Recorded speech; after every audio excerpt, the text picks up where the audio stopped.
सबसे पहला सवाल तो यही है कि ये 23,000 पर निफ्टी का और आपका 48,000 पे बैंक निफ्टी का बॉटम बन गया क्या सर, या अभी भी रिस्क है नीचे जाने की?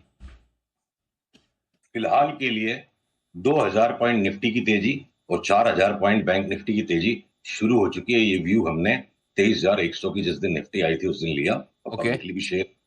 अब उसके कंफर्मेशन आने लगे हैं। और जो हमने नैस्डैक और एसएंडपी पे एक टर्मिनल ट्रायंगल पैटर्न पकड़ा था और अनिल जी वार्ता हुई थी अपनी कि बहुत बड़ा करेक्शन अमेरिका में शुरू हो गया है, तो देखिए वो शोले का जो सीन था ना, जब धर्मेंद्र पानी की टाकी पे चढ़ गया और दोनों पांव बाहर निकाल लिए कि मैं कूदूंगा, तो इवेंचुअली जो बाजार की बसंती है वो है US 10 year government bond yield. ब्याज ब्याज की दरें अगर कम हो जाती हैं तो हर चीज में रिस्क लेने का सबका मन बढ़ जाता है। तो बसंती जो है वो मुस्कुरा दी कि भाई इंटरेस्ट रेट ने टॉप कर दिया। तो जो रिवर्सल आ चुका था और ये गिरने को तैयार था बाजार, उसके बावजूद अगर बना हुआ टॉप कैंसिल हो गया और एक नए हाई का कॉल भी हमने ट्विटर पे पोस्ट कर दिया था कि यूएस मार्केट्स में नया हाई आ जाएगा। तो US 10 year bond yield rate और डॉलर इंडेक्स दोनों ने मेजर रिवर्सल किया है। तो 10-12% की नैस्डैक में तेजी, और ऐसे दौर में अगर हमारी निफ्टी 8-9% भी नहीं बढ़े तो मतलब फिर हमारी निफ्टी ने क्या गुनाह किया है। ठीक बात है, बिल्कुल। तो अब मतलब इंडिया में तो आप पहले से बुलिश है ही, राइट? आप यस, कह रहे 2,000 पॉइंट निफ्टी और 4,000 पॉइंट बैंक निफ्टी, और अब आप अमेरिका में भी 10% की तेजी के लिए तैयार, राइट सर? राइट। देखिए इंडिया में भी इवेंचुअली अंतोगत्वा 27,000 की तेजी के लिए निफ्टी के बहुत सारे स्टॉक्स में पैटर्न्स बने हुए हैं, पर इंडेक्स का खेल चूंकि अलग है, इंडेक्स का छद्म अलग है। इंडिविजुअल स्टॉक वाइज हमको 40%, 50%, 60% के गेन वाले इतनी लंबी लिस्ट बन गई है स्टॉक्स की कि वो एक अलग ही बात है। पर इंडेक्स पे फिलहाल हम अगला पड़ाव करीब करीब 25,000 निफ्टी और 52,000 के आसपास की बैंक निफ्टी को देखते हैं। फिर सोचेंगे उसके बाद कितना और फर्दर डिप आने के बाद नई तेजी दोबारा शुरू होगी। ठीक है, बराबर 25,000 और 52,000 ये दो बढ़ेगा। पर अगर बात को और स्पष्ट करने की कोशिश करूं अनिल जी, जी जी। निवेशकों के लिए जो रोज के सट्टाखोर नहीं है, हम्म। जो रोज के सट्टाखोर में जानबूझकर इस शब्द का इस्तेमाल करो जैसे सट्टाखोरी की प्रवृत्ति थोड़ी कम हो जाए, हम्म। जो जो निवेशक हैं उनके लिए उनके लिए तो अ, मतलब हर भाव से बढ़िया बढ़िया स्क्रिप्ट्स में माल लेकर के बैठते जाने का टाइम है। इंडेक्स की ट्रेडिंग अपनी जगह पे। बहुत ही बढ़िया।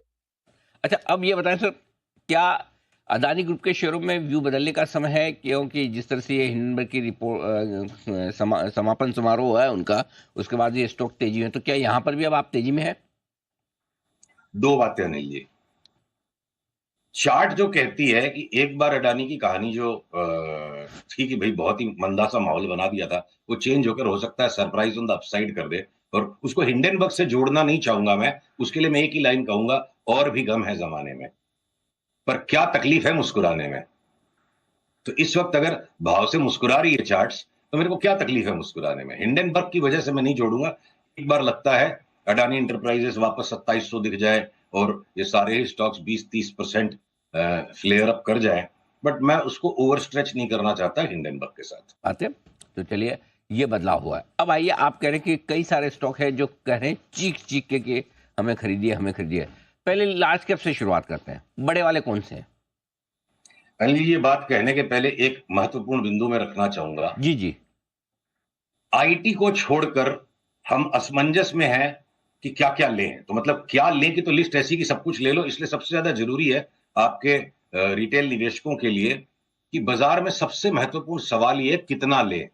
अपनी बर्दाश्त करने की क्षमता को पहचानिए और उसके अनुसार काम कीजिए। जो भी लोग बाजार में बड़े बने हैं उन्होंने जीवन भर इस नियम का पालन किया कि व्यापार को व्यापार की तरह हिसाब से किया, और वो आज भी जितना भी बड़ा काम करते हैं उनकी हैसियत के अनुसार वो छोटा ही काम करते हैं। तो जो लिमिट में काम करेगा, तो अब उसके बाद मैं आपको बताऊं कि अक्रॉस द बोर्ड आप लार्ज कैप्स के अंदर देखिए, एक बार के लिए अगर क्रूड को भी वापस 63 तक जाना है तो एचपीबीपी की भी थकी हुई चार्ट्स उछलने को रेडी है।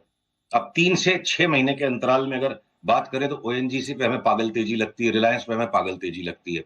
एफएमसीजी के स्टॉक्स जो थोड़े से दब गए थे इंडेक्स के गेम में, वो हिंदुस्तान लीवर 32, एशियन पेंट्स जिसको कूट दिया पीट दिया, सारी फंडामेंटल कहानी खत्म हो गई, सारे उससे नाराज हैं। कि उसके इतने कंपटीटर आ जाएंगे, उसको भी 50% बढ़ना है यहां से। मैं सट्टा करने के लिए नहीं कह रहा हूं, 6 महीने का व्यू लीजिए, साल भर का व्यू लीजिए, इवन एशियन पेंट्स को अब आप और नहीं दबा सकते। हर चीज भाव से खूबसूरत हो जाती है।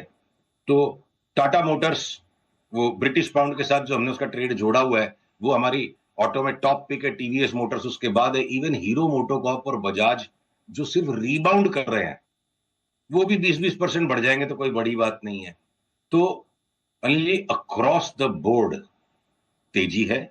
किसी का नंबर अभी आएगा, किसी का नंबर अगले सप्ताह आ जाएगा, किसी का उसके बाद वाले सप्ताह आ जाएगा। इवन जो बैंक्स के, लार्ज बैंक्स के पैटर्न्स लॉन्ग टर्म में हमें बहुत खराब लगते हैं, और एचडीएफसी बैंक पे तो हमारी कठोर निंदा बार बार होती है कि हमने 1200 में लेंगे कैसे बोल दिया। एक बार तो हमने उसकी भी मंदी काट ली, इसको भी आने दो न्यू हाई तक, फिर वापस उसको शॉर्ट करेंगे। तो लार्ज कैप्स में समस्या ये है, क्या लेना है, तो ज्यादा महत्वपूर्ण सवाल ये है कितना लेना और कब लेना है, सब चलेगा। ठीक बात है, बिल्कुल परफेक्ट है। तो ये आपके लिए लार्ज कैप्स में खरीदारी करने के मौके। अब आते हैं sir mid cap small cap शेयरों में, आपको क्या पसंद है? कौन से स्टॉक्स हैं जो स्क्रीमिंग बाय है? देखिए, बारी बारी से तेजी मंदी, वो जो दो बहनें हैं, दोनों बार बार आपको जीमने बुलाती है, एक साल एक के घर में भैया दूज पे जाने का, दूसरे साल दूसरी के जाने का, मतलब तेजी मंदी दोनों चलती है। रियल एस्टेट के स्टॉक्स में जितना सब्सटेंशियल करेक्शन हो गया, और जिससे हम निकल गए थे 6 महीने साल भर पहले, अब सारे के सारे समस्या पैदा कर रहे हैं, किसको ले, सारे चीख रहे हैं मेरे को लो। कोई बोलता है मैं डबल हो जाऊंगा, कोई सा बोलता है मैं 3 गुना हो जाऊंगा। Across the board real estate के स्टॉक्स में एक फाइनल सर्ज अप, जो 5 साल का बुल मार्केट चल रहा है, जिसमें 2 से 3 गुना रियल एस्टेट के स्टॉक्स धाए धाए धाए फट से हो जाएंगे 6 महीने में, आप देख लेना। चाहे वो बॉम्बे डाइंग से आप शुरू करो, या आप एकदम आप छोटे से छोटे डिफिकल्ट टू फिर ओमेक्स जैसे भी स्टॉक में चले जाओ, जिसकी बैलेंस शीट को समझना कठिन है। पूरे सेक्टर में पता नहीं क्या आ रहा है। जितने भी स्मॉल बैंक्स है, तो जाना स्मॉल फाइनेंस बैंक से लेकर आप एयू बैंक से लेकर जितने भी स्मॉल फाइनेंस बैंक्स है, और या स्मॉल फाइनेंस नहीं, ट्रेडिशनल बैंकिंग में भी जम्मू एंड कश्मीर बैंक, जैसे मैंने आपको बोला डबल हो जाएगा। कल हमने धनलक्ष्मी बैंक की चार्ट को पकड़ा, वो बोलती मैं भी डबल हो जाऊंगी, मेरे अंदर क्या कमी है। सारी स्मॉल बैंक्स बढ़ जाएगी, लार्ज कैप बैंक्स धोखा दे जाएंगे, अंडर परफॉर्म करेंगे, जम के पैसा बरसेगा स्मॉलर बैंक्स में, लेसर ट्रैक्ड बैंक में। डीसीबी बैंक का साल भर करेक्शन हो गया और फटने को तैयार है। तो आपके डिफेंस के स्टॉक्स में हो गया सब्सटेंशियल करेक्शन, रेलवे के स्टॉक्स में हो गया सब्सटेंशियल करेक्शन। आगे वॉलेटाइल ज्यादा रहेंगे। आपको मझगांव डॉक यहां से अगर 2 गुना 3 गुना भाव पे बेचने का शौक है, तो 10% 15% की बर्दाश्त तो रखोगे। एमटार टेक डबल हो जाए तो आपको 10% की तो बर्दाश्त रखोगे। और अनिल, जैसे एकदम भूले बिसरे गीत, हमने वोडाफोन आइडिया पकड़ा कि 3 गुना हो जाएगा। अब यस बैंक जैसी बैंक, जिसको मतलब उसकी चार्ट देखने का दिल नहीं करता कि भाई आखिर क्या कमी है, बाजार में इतने मौके हैं, वो यस बैंक की चार्ट बोलती है भाई मेरे में क्या कमी, मैं भी 2.5 गुना हो जाऊंगी, 50 रुपया तो मैं भी हो सकती हूँ दिवाली तक। तो अनिल जी, अगर एकदम कूटा पीटा एक स्टॉक स्पंदना स्फूर्ति ऊपर 75% करेक्शन हो गया, लास्ट वीक हमने उसमें बाइक कॉल निकाली, लोग बोले क्या कर रहा है, अरे भाई चार्ट से ले रहे हैं, चार्ट से बेचेंगे। एक राउंड स्पर्ट मारने के बाद उसका करेक्शन हो चुका, अब लगता है सेकंड राउंड शुरू हो जाएगा, वो भी 3 बैगर 4 बैगर हो सकता है। तो इस बाजार में मेरे को लगता है 2025 में, जब 2024 के सेकंड हाफ में लोग थक गए मन से, एक फाइनल राउंड ऑफ यूफोरिया का आ रहा है, और उस यूफोरिया में हर कुछ चलेगा, ये बड़ा खतरा है। तो शॉर्ट सेलर को बहुत सावधान रहना चाहिए। एक्चुअली शॉर्ट सेलर इस वक्त कॉम्प्लेसेंट है, शॉर्ट सेलर ने टेकन फॉर ग्रांटेड कर लिया है बाजार को। और वो जो यूफोरिया 5 साल की तेजी इतने सारा लोगों ने कमाया हुआ है, वो एक जो फाइनल पार्टी मचनी है, वो पार्टी मचने के रंग ढंग ऐसे बन गए हैं कि बहुत बड़ी समस्या खड़ी कर दी है चार्ट्स ने, किस सेक्टर को ले किसको छोड़े। और किसी सेक्टर पे भी फोकस करे तो सारे स्टॉक्स बाई है। 10 15 20 25 30 स्टॉक से ज्यादा कोई अपने पोर्टफोलियो में ले नहीं सकता। सबके पास ब्रेन 1300 ग्राम का है। तो आईटी के स्टॉक्स को छोड़ के everything is a by. IT भी एक पॉइंट पे जाके बाई होगा, एक बार थोड़ा करेक्शन। अब कोफोर्स 10% गिर गया तो 5% रिबाउंड तो वो भी दे देगा। लॉन्ग रन में 3 4 6 महीने में कोफोर्स बहुत नीचे मिलेगा ऐसा लगता है। तो एक आईटी के स्टॉक्स को छोड़ के पूरा बाजार बाई है। ओके, परफेक्ट है। तो आपने एक बात बहुत साफ कही है कि शॉर्ट सेलर्स सावधान रहें और कॉम्प्लिसेंट न रहें। तो किस लेवल के ऊपर निफ्टी और बैंक निफ्टी बंद हो तो शॉर्ट काट लेनी चाहिए? आज देखिए 2560 की, सॉरी 23,560 की हम अगली रेजिस्टेंस, टेम्पररी रेजिस्टेंस देख रहे हैं बैंक निफ्टी में।